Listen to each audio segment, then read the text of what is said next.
Welcome to Parenthood Bytes, the podcast where we explore life as a parent in tech.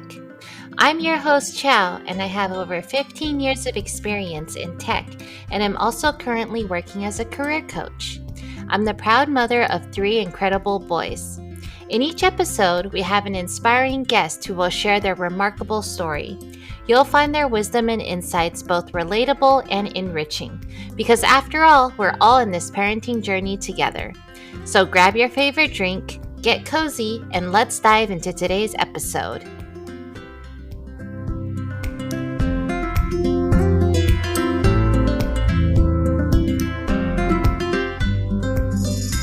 Hi everyone, welcome to episode 3 of Parenthood Bytes. We're here today with Julie Hollek, who is a director of data science at Mozilla. She's currently located in Texas. Welcome, Julie. So happy to talk to you today. Hi, Chow. Thank you for having me. The listeners can't see this, but it looks really bright over there in Texas, even though I think it's like 6 p.m. Yeah, right? well, so Texas is a very big state and it's all in Central Time Zone. So, it does stay bright in certain places, longer than you would expect. But, I grew up in Michigan, which is in Eastern Time Zone, but it absolutely should be in the Central Time Zone. And so, I'm used to things staying very bright, very long. And so it was very jarring to me. In grad school, I spent part of a winter in Boston, and it felt like the sun never came out because it would set at what seemed like 2 p.m. Wow. That's pretty confusing, right? It must throw off your whole day. Yes, it was very depressing. We would go into work and then come out and it was dark, and it's like I never saw the sun. So what time does it get dark over there right now? That's a good question. When does it get dark over here? I should know this as a former astronomer. It's 6:50 is when sunset is today. Wow. I'm pretty jealous because it gets dark pretty early over here in California. So I like to start with just asking you sort of what brought you to tech and how many years have you been in tech? So, like I mentioned, I used to be an astronomer. So, when I was in grad school, I kind of realized it was not what I wanted to do long term. At the time, it was really interesting, and I'm forever grateful that I studied astronomy. But academia just wasn't a good fit for me, and that was fine. And so after I graduated, I was trying to find something else, and so in 2014 is when I got my PhD. 2015 was when I got my first tech job. So I guess it's been 8 years. That's a long time. And so I did a coding boot camp right out of grad school, and then I found a data science job. Nice. So was your PhD in astronomy and then you switched to data science after you graduated? Yeah, so it was interesting. A lot of my grad student friends were really hey, after this astronomy thing, I'm gonna become a data scientist. And so at that point, data science was kind of a new thing. And so everybody was really into this because aside from astronomy, going into astronomy as a postdoc and then eventually becoming a professor, your options were kind of limited. And so a lot of people if you wanted to leave astronomy, you would become a consultant, and so people would go work for Palantir or McKinsey or whatever, or the government contracting kind of stuff. So data science is this interesting new avenue. It was lucrative as a career, and so a lot of people were preparing to do it. But since I felt so unsuccessful in astronomy, and not my fellow students, I was well, I don't think that data science is for me, because it just doesn't seem like astronomy is working out and they're all successful. And I don't know how much of that was real or if it was just imposter syndrome, right? So I was I'm going to do something different. So I learned about this Python web development coding boot camp. And so I attended that and I was well, I'm going to go be a web dev because I had 12 weeks in this coding boot camp and now I know Flask. And so I was interviewing for a bunch of roles at different companies.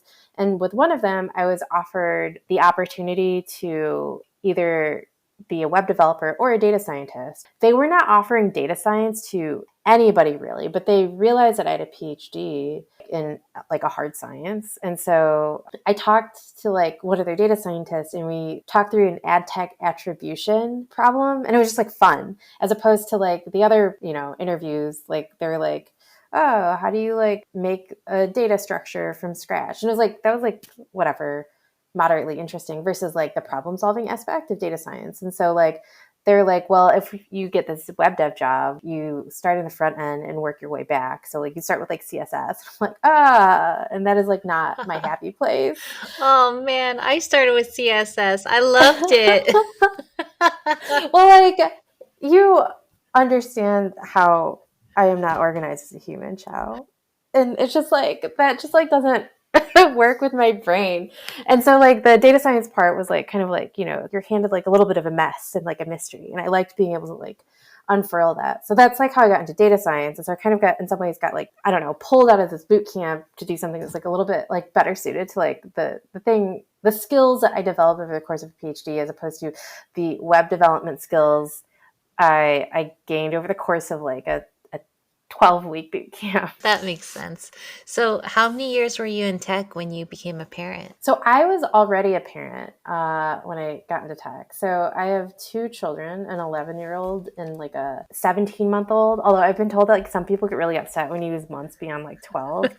So she's like 1.5. I had the 11-year-old when I was in grad school still, but after I got my master's and before I got my PhD. And so like when I joined tech, I had a 3-year-old. Wow. So, how was it juggling school and having a kid, a newborn slash toddler? Like, so I don't know anything different, right? But like looking back and kind of like how with the 1.5-year-old, I don't know how I did it. It was like really hard. School got like really slow for me, right? Like I wasn't able to like work as quickly as I had before. It's kind of one of the interesting things. And I think part of the reason why I'm in tech and not still in astronomy is because I had this baby. The things that I could work on were like different. I couldn't be in the office every day, stuff like that. And so like it felt like academia just like wasn't I wasn't being successful as a grad student, but like really I think it was just kind of adjusting to like what it meant to be like a parent and like a mom, right, for like the first time. But like all of these things are like happening at once, so it's like really hard in the moment to disentangle what the real problem. Like, what's hard about it? Because it's just so Yeah, many things together. everything was hard, right? I had this like little like meatball that I had to keep alive that couldn't talk to me and tell me what its needs were. And then it's like, but also I have to like go like finish up this code or write a paper or like give a talk, trying to figure out like balance that. That was like really challenging. Like my husband had a full-time job at the time. And so I was the primary parent and I was like nursing and like whatever. And so I spent a lot of time working on things that I could do like fairly independently, but like a lot of academia is like highly collaborative. And so that was like really hard. At the end of the day, I think it was good because it gave me a lot of like opportunity to like really figure out like how to get work done in like efficient bursts. Obviously, like like having a baby is like it does not like give you like great efficiency gains like overall, but like when I had like windows to work, then I could like just like hunker down and like do it. Yeah, yeah. You're like, let me take advantage of this hour while she's sleeping and then just get Yeah. a lot of stuff done, right? Yeah. And also, just to go back to 17-month-old, I feel like if they're under 24 months, you can still say months. Like, I don't Yeah. know, I did. Yeah. That was my reasoning. I have like, right, like, yeah, the difference between like a 13-month-old and like a 20-month-old is huge. My babies are huge, enormous. Like, I have very large children. And so I think people get confused when they see them because they're like, why is this giant, like, old child acting like such a baby? And it's like, no, it's because she is a baby. She's just very big. Yeah. And it's like, you can't just say, oh, a little over one, right? Because Yeah. a little over Yeah. one, like you said, 13 months versus 17 months is a huge difference. Yeah. 20 months, it's very different. So when you were in college with the newborn, were you able to take any break from school, like a leave of some sort, or you just had to keep going? It was actually kind of messy. So like there's like a big astronomy meeting that happens every year. Actually, it happens twice a year. And that year, like I was like 7 months pregnant and like it was happening like where I went to grad school in Austin. And so I think that they were like a little bit concerned that I was going to go to that meeting and be like, look how pregnant I am. And they're not letting me take a break. So they ended up giving me some time off because like I got put on like a partial, there's like in grad school you have like research assistantships and then like teaching assistantship. So I had a partial teaching and research assistantship. And so like I worked up basically until I gave birth. And then like they kind of gave me like about 6 weeks off, but it wasn't like official, and it was like kind of like low, whatever. But it was just like really hard to sort of like balance all of that, because it's like with a very, very new baby, like they don't sleep right on their schedule, on your schedule. They sleep on their schedule. And like my babies, aside from being huge, also don't sleep a lot. And so I had to like, it was good that I had those 6 weeks, because I would have gone insane. But like otherwise they would have made me teach straight through it. Wow, that's nice that they were able to give you that. Like you said, even though it's hard to sleep, you still needed that, especially since you couldn't sleep.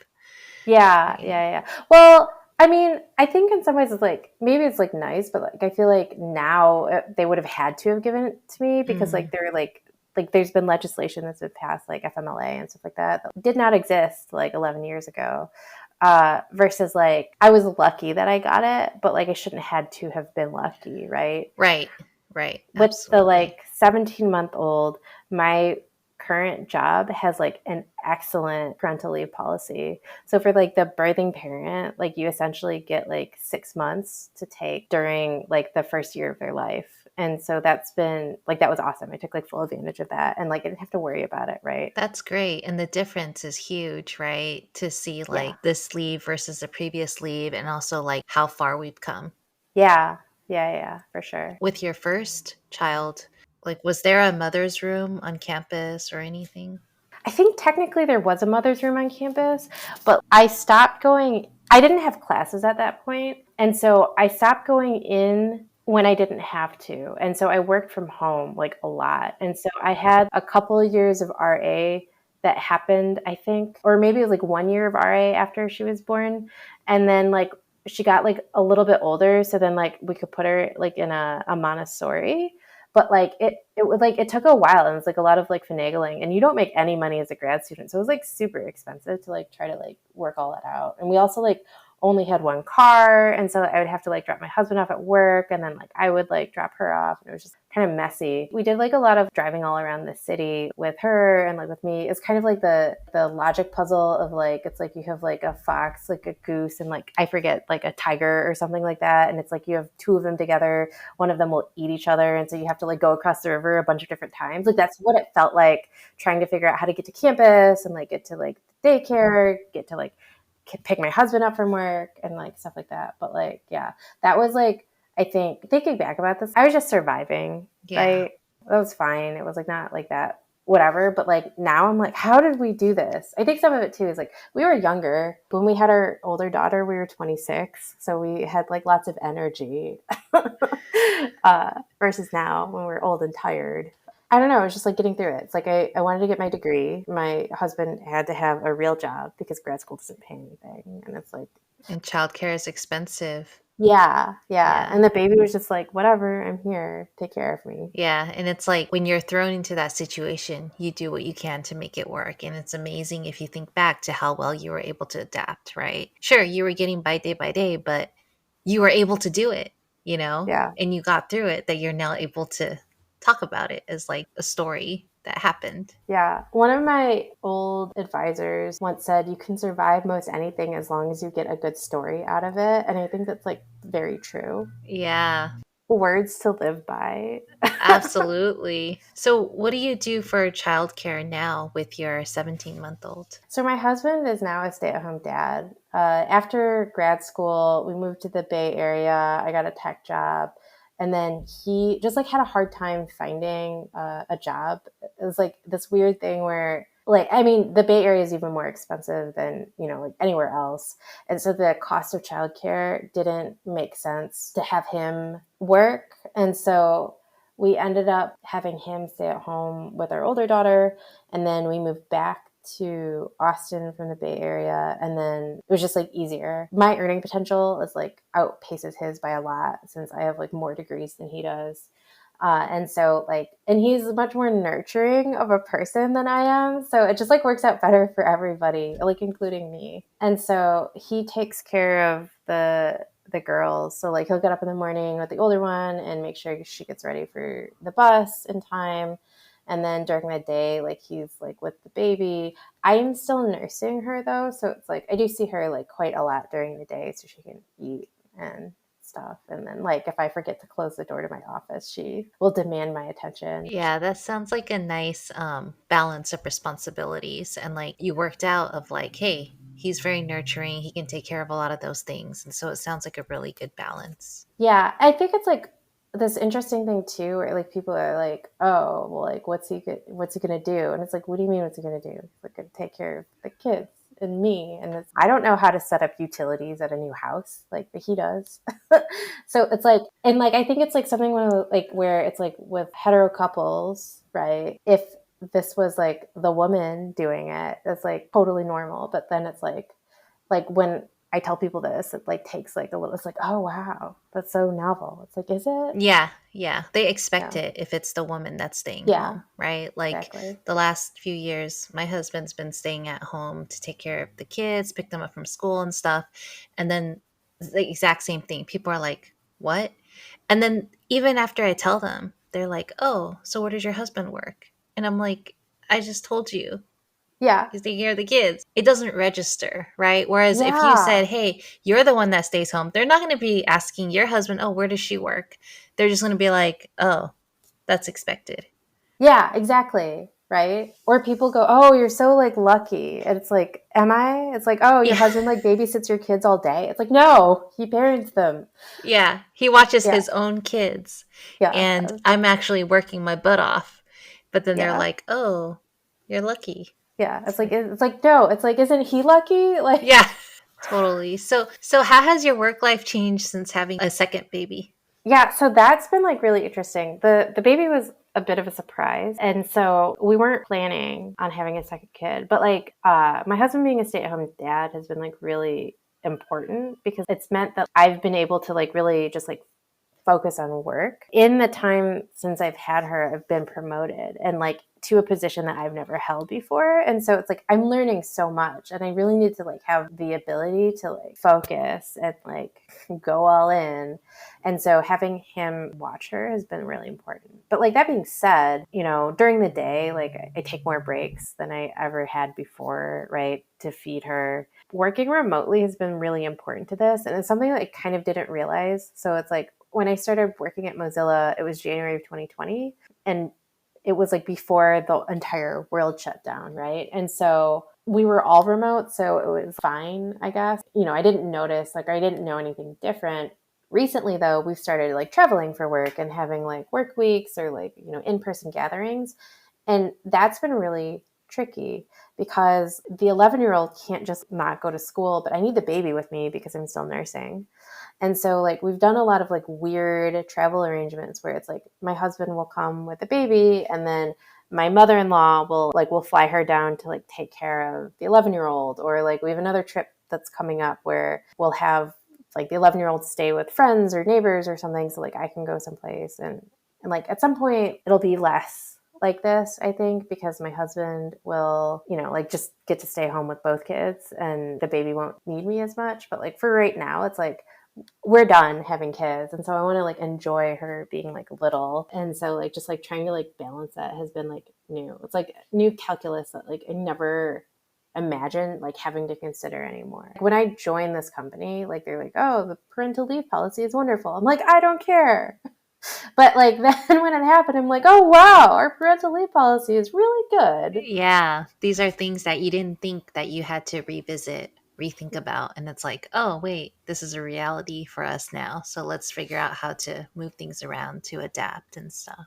Yeah, for sure. And it's been something where it's like knowing, getting kind of like pulled into this like again, right? It's like, oh, okay. It gives me more empathy for like other people that are, I'm saying going through it like it's like a bad thing, but it's, you know, it's like experiencing parenthood and like the trappings of like trying to maintain work-life balance, right? It's like, you know, I say things, I'm like, your family comes first. Be a person. And it's not like I didn't mean it, but being viscerally aware of what it means like with a baby, it's different, right? Yeah. And since you mentioned work life balance, I want to ask, what is your approach for work life balance? It's not great. You know, it's like one of those things where it's like, oh, like every you can have it all, like be a working mom and like, you know, be like whatever. You can't. You absolutely cannot. And like I don't think that I would be as good of like a person at work if my husband wasn't a stay-at-home dad, right? Or like there wasn't some other full-time care option. Like my family and my in-laws do not live here. They live somewhere else. And so like it's just us. And so a lot of like work-life balance is like giving my husband more of the life part. I like working a lot, actually, a whole lot. And so that's like in some ways like I think the amount of like life that I need personally is like probably lower than most people, but like then actually having the baby has been good because it's like brings me back, right? It's like no. It's not just like about like work-life balance isn't just like about me and my needs. It's like about like my children should probably see me. And it's like the baby will tell me when I have not been spending enough time with her because as soon as I like walk into like the kitchen to like grab some coffee, she'll like scream at me because like I haven't been paying attention to her. And so it's like some of it is just like taking time or breaks like in the workday to like see her. Actually shutting off after a certain point is like also something like I've never been great at doing, but like I'm kind of like forced to now. I have some long days, like some days of the week are always just like long, and I just kind of lean into them. It's like Tuesdays, maybe I'm gonna work until like 9 or 10 p.m., but that's like okay because that's like the day a week that I'm gonna do it. And my husband is like also like good at like reminding me about like, oh my God, take this baby. I've been with her for like 3 days in a row. It's like I need a break. And so that's been like kind of helpful too. It's kind of funny though, because like I feel like between work and children, it's like hard to be a couple, right? And it's like it was like kind of exciting because like as like the 11-year-old is like getting older, I'm like, oh, we like go on dates again and like whatever, pretend that we like, you know, it's like, oh, we're together because like we like each other, not just because like we have this like responsibility. And so like the baby makes it like a little bit tricky. But like at some point, like we're gonna cross the threshold where the 11-year-old can like watch the like baby for an extended amount of time, but we're not quite there. But like I have hope one day. Yeah, absolutely. And it's like, okay, then you can go on your date, even if it's only for an hour, right? Yeah. Yeah. One day. Yeah. So, what would you say is your biggest struggle or challenge being a parent in tech? I think that like it's about being like a woman parent and like the lack of kind of implicit trust that I can do things or I know things, right? Being a woman in tech has all of the like issues of like, you know, being mansplained to or like having to Mm-hmm. prove yourself or whatever. And I think being like a mother, like especially one who has taken time off, there's this like whole new layer to it too, right? It's like, oh, well, are you going to go like leave to take care of your kids or like whatever?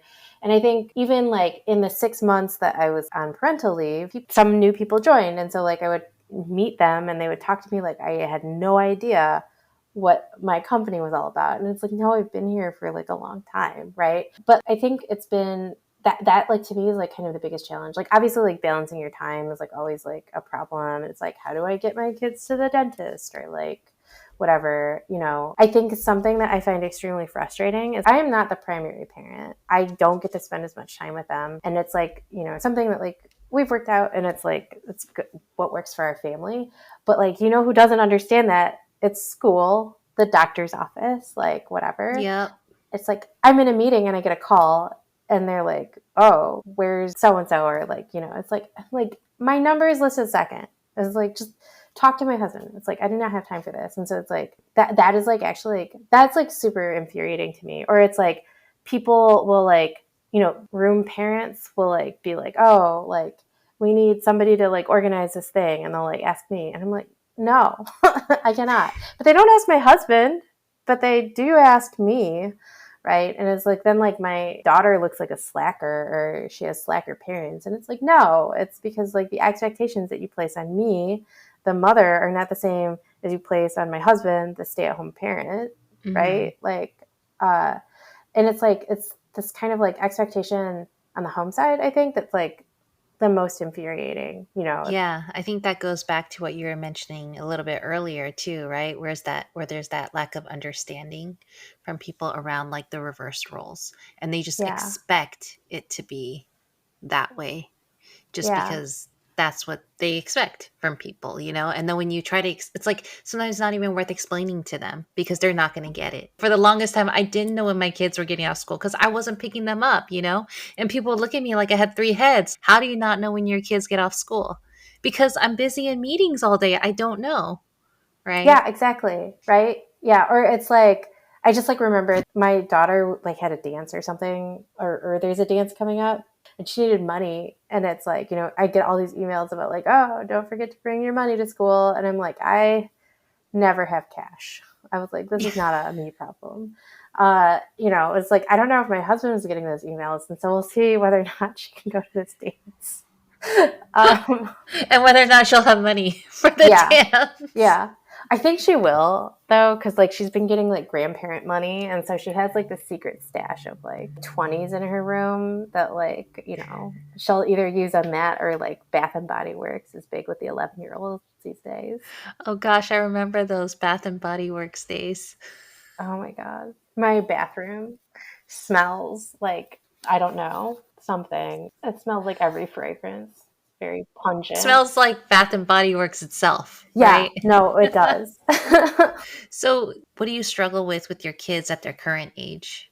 So the 11-year-old started, the beginning stages of puberty in the pandemic, right? And at that age, you expect them to like push away, but she just wasn't, right? Because she didn't necessarily know to.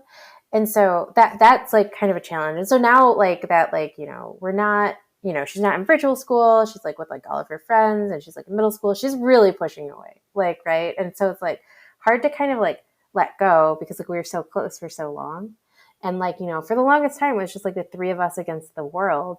And now it's like, she's like, well, I have my friends. The other day she called us bruh. And I'm like, what are you doing? We are not your bruh. Yes, my kids all the time. Bro or bruh. I was like, I ain't your bruh. Yeah, exactly. I was like, no. Yeah. But I tell you, if they call you that like a few more times, you're just like, whatever. Whatever, bro. Just call me what you want. I was like, yeah, we had the I'm not your bra. I'm like, mama or mom if you have to. Like, it's not appropriate. She's like, that's just my generation slang. I'm like, no, I do not care. But mom is also jarring, right? Yes. When my kid called me mom the first time, I was like, excuse me? Yeah. What? Yeah, That's exactly. mommy to you. He's like, no, but another kid said mommy about his mom, and then like he got made fun of in school. And I'm like, okay, then don't call me mommy in front of your friends. Yeah. But still, It's been such a hard transition. Yeah. Oh my God, I hate it. Like, right? Yeah. That's been almost worse than bruh. Like, I can almost take bruh if I can still be mama, but like... Yes. But mom, he's just like, what's for lunch, mom? I'm like, excuse me? Who are you talking to? Yeah. Sometimes I get mother, and I'm like, no. Yes! He has me on his phone as mother. No, that's so terrible. He's like, can I just start calling you mother and father?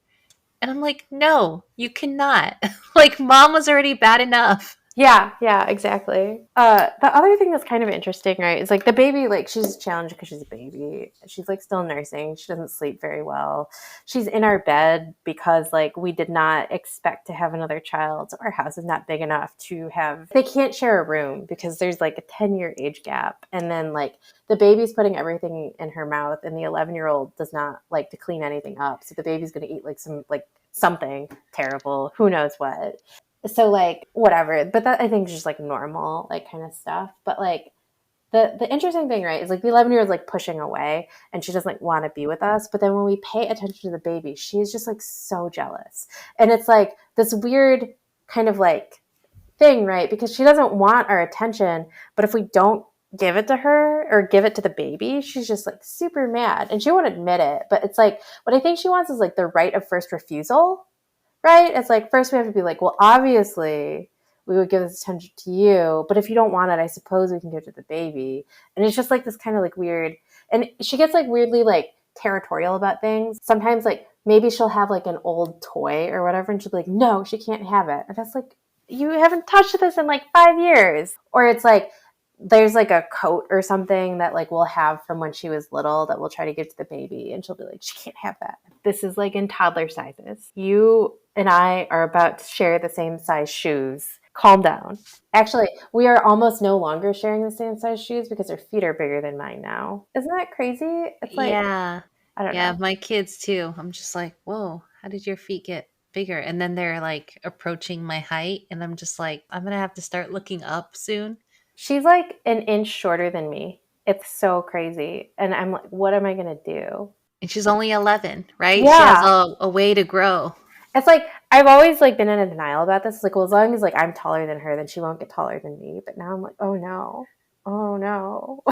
Yeah. Do you feel like since she's pulling away a little bit, like does that make you want to pull the baby closer because you know that this baby is going to want you for the next few years or so? Yeah, it does. And you know, the thing I didn't realize is like the happy breastfeeding hormones, they work on the 11-year-old too. Because I'm all like, oh my babies.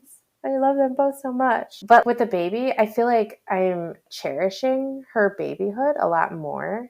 Yeah, because you can see the future. Yeah, it's like I know that, and also we know that we're done, right? And Yeah. so it's like, okay, I will like deal with like the middle of the night wake ups or whatever because like Yeah. it's fine. It's like it will only last so long, and then at some point she'll like be stinky and call me mother. Right. I find myself pulling the youngest closer too, even though he's already 8. And the Yeah, husband's like, dude, he's 8. Like, you can't treat him like he's a toddler. And I'm like, I don't care because that's the last one. Obviously, we're done too. So that's the one I can hold on to, yeah, right? yeah. Because they're in a rush to grow up. We're not in a rush for that. Is your youngest, is he in a rush to grow up more than your older kiddos? I feel like we're trying to keep him more as a baby, right? Yeah, But then he picks things up so much more quickly yeah, because he's with older kids, right? So he's yeah. like just picking things up, and I'm just like, please don't. Like stay younger for a little bit longer. Yeah, with the older one, like I never considered her a toddler. It was like she was a baby until she was like, I don't know, until I had another one. And then it's like, oh, I guess she's not a baby. She's 10. But like with the Yeah. baby, like she's like definitely a toddler. And she's like going through like toddler things. And it's like you can tell she wants to be a big girl because she loves her older sister so Yeah, much, because they right? look up to the older Yeah. ones. It's like I want to like cherish her being a baby, but she just wants to be a big girl so bad. And you can like tell. It's like very heartbreaking. Yeah, I'm like, you're 8 and you're telling me, nah, bro. I'm like, what? No, it's still mommy. Yeah, I'm not bro. exactly. But then he wants to be older. He wants to Yeah. be with his brothers. And I get that. It's hard to accept that. Yeah, it's super hard to accept. I will say that I think that we're much better parents to the baby than we are to the 11-year-old. And it's like some of it is just like, you know, we've experienced it. So the baby is much less scary, right? It's not like this is not the first time I've had a 17-month-old. This is the first time I've had an 11-year-old though still, and that will continue to be true. But some of it too is just like I feel like my husband and I like were 26 when we had the 11-year-old, right? And like we were at 36 when we had the baby. With the baby, it's like we're so much more confident in who we are as people and as like parents and like whatever. We're just like much more tired. Yeah, and you're just overall much more experienced and you know a lot more things than you did when Yeah. you were 26, right? So you approach things a lot differently. Yeah. Like her first birthday party was like we bought a cake and like she got to have like a little piece of it and like whatever. The 11-year-old's first birthday party, I made that cake from scratch. I bought dehydrated like strawberries and like turned them into a powder to like make it like whatever. And she was not allowed to have any cake because like we didn't give her sugar or like flour or like whatever. With this baby, it's like whatever. Yeah. It's like, oh, you want some fries? I guess. Sure. You do get a lot more loose with the Yeah. not the first baby, right? The Yeah. second, the third. By the third, we're just like pacifier fell on the ground. All right, let me just wipe it real quick. And if I have Yeah. water, rinse it. If not, he's crying. It's okay. It's good for his immune system. Yeah, first baby, you're like, let me put in the sterilizer a Yeah. couple of times and make sure it's super clean. It's like, what if we just buy a new one? Yeah. So, you talked a lot about like, working hard and work life and things. So, like, what do you do to unwind at the end of a long day, a long week? What relaxes you? What does relax me? I don't know. I have like various hobbies that I pick up, I guess. Some of them are more readily available than others because some hobbies are contraindicated with breastfeeding and others aren't. Right. I have to watch how much I drink because that's like a thing. Lately, I've been really into fountain pens and stationery. So that's been kind of fun. Also, I've been really into looking at house listings on like Redfin. That's so fun, right? And then you imagine this is going to be my room. This is the baby's room. This is my office. Yeah, exactly. Because like our house is not big enough, and so we need to move, and so that's been kind of like, yeah. I don't know. I don't do well at relaxing, but actually, you know what? I started reading again. I like something in grad school broke my brain, and I just couldn't read, especially not fiction. And like lately, I've been like, this is like so silly. I wish that I could read. Like, I read stuff for work all the time, obviously, and like I'll read like journal articles and like nonfiction. And it's like in the last like since grad school, one of the most interesting books I read was like about wine corks, and like the science of like corking wine. And it's like, why is this the most interesting thing that I've read? That's like pretty sad.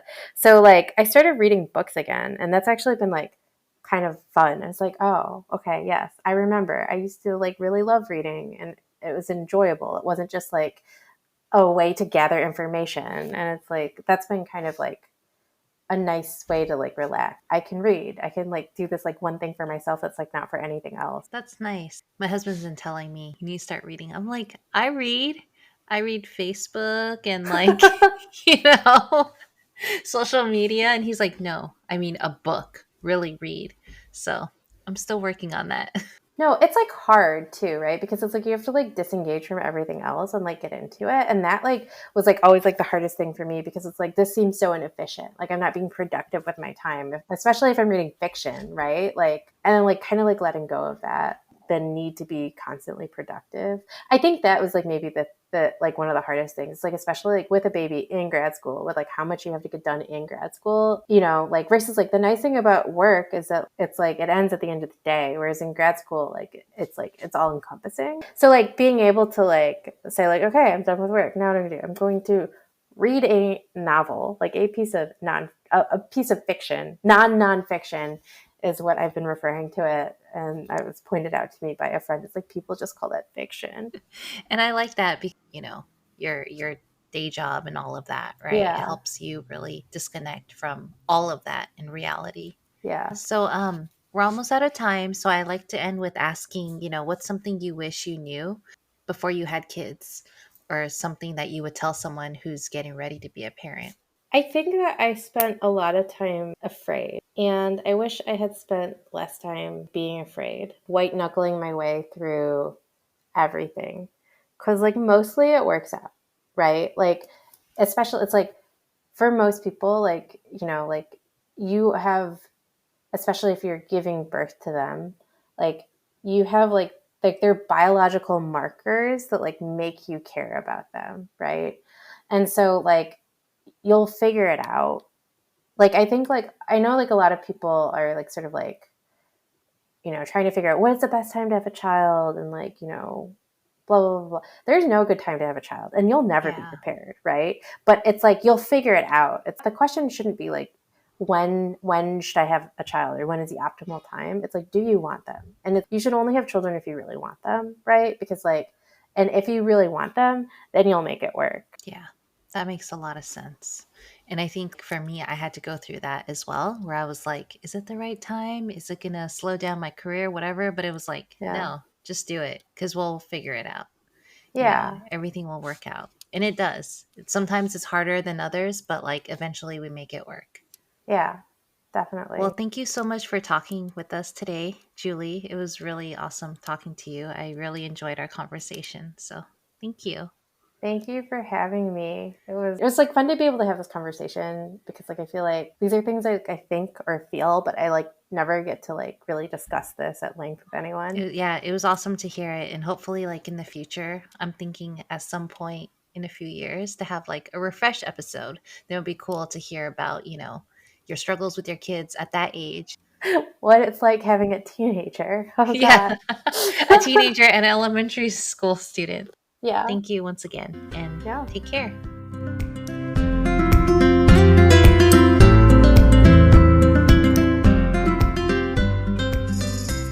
Thank you so much for joining us today on Parenthood Bytes. We hope you found our episode informative and entertaining. If you're a parent in the tech world or know someone who is, we'd love to hear from you. Please reach out to us at chow@parenthoodbytes.co, and we'll be thrilled to add your experiences to our interviews. That's chow, CHIAO, @parenthoodbytes.co. And to our potential sponsors out there, if you're a business or know of one that would like to support and partner with our podcast, please don't hesitate to get in touch. You can also reach us at chow@parenthoodbytes.co. Thank you once again for tuning in, and we wish you a fantastic rest of your week. Until next time, take care and stay curious.